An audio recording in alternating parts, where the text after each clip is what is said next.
Hey everyone, this is Adam Sweet with Soul Astrology, and today we have edition number 25 of the Anonymous Birth Charts. This is a series in which I do bite-sized readings based on charts and questions submitted by you all. Let me go ahead and share the chart we're going to get into today. And the question that came with this chart says, based on my North Node, what is the specific karmic lesson I am meant to master in this lifetime? Okay. That's a great question. And the way that it's phrased here makes me wonder if this native is more familiar with the evolutionary astrology perspective on the nodes. Now, the nodes are these symbols right here in the chart, and they are the points where the moon crosses the ecliptic, the path of the sun. And so anytime we see a new or full moon within 18 degrees of the nodes, we know that an eclipse is near. And in evolutionary astrology, the North Node specifically was viewed as the soul's intended direction for growth and evolution in this current lifetime. But I am not a evolutionary astrologer. I am a Hellenistic astrologer, and I also really like to look at the nodes from the Indian tradition. So that's what we're going to do here today. Is the North Node in India is called Rahu, and it was literally thought to be a shadow planet because of that symbolism with the eclipse points. Now, Rahu is the beheaded or the disembodied head of the dragon. So it represents the material world and specifically that insatiable urge for materiality or materialism. So think about a head that is consuming but has no body to actually enjoy it. And that's basically the concept of the North Node in India. It does get much more complicated than that, and the myth is actually amazing. I highly recommend looking it up at some point. It's definitely worth the read. So I think in this chart, that is the interpretation that I would like to use. In ancient Hellenistic astrology, they are more thought to increase or decrease depending on what they're contacting. But in this chart, they're not contacting any planets.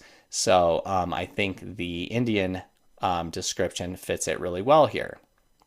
So now that we got that out of the way, let's look at the house that it's in. It's in the 12th house. The 12th house is the house that was in the first place before it moved into the 12th place.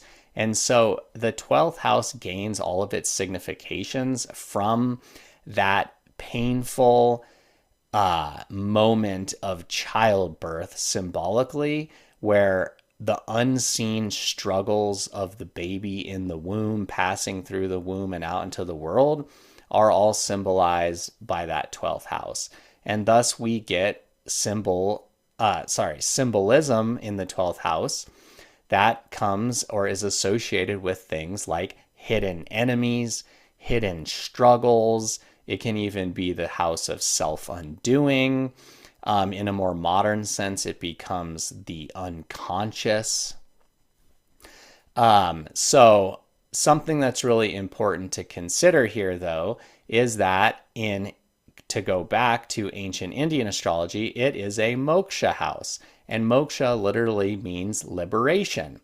And so liberation, in a sense, from those hidden things that cause us struggle or strife in the world. So it is often through the attempt to liberate ourselves from those difficult, in this case, material urges that will bring a greater awareness to what is present in our unconscious.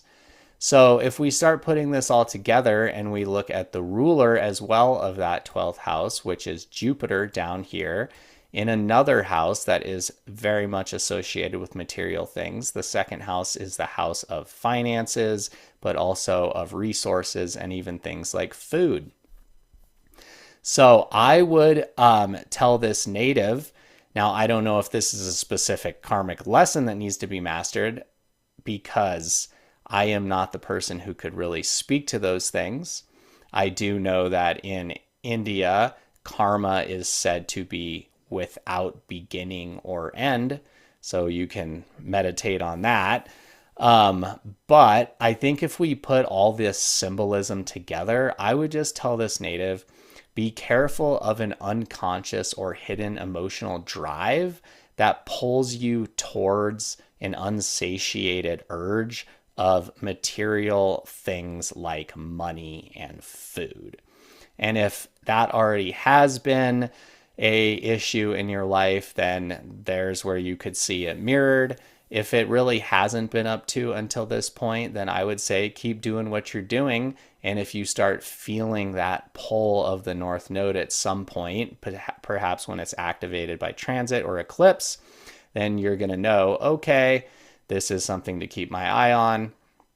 Obviously, keeping ourselves severed from that stuff, i.e. the South Node, leads to just as many problems. That is very clear. So in my opinion, it's never about being all spiritual or all material. It's about finding that balance in between there. And yeah, it's totally fine to have beautiful, wonderful things that are of a material nature, but if they start getting out of control, then you'll know to rein it in there. All right, I'm going to stop sharing there.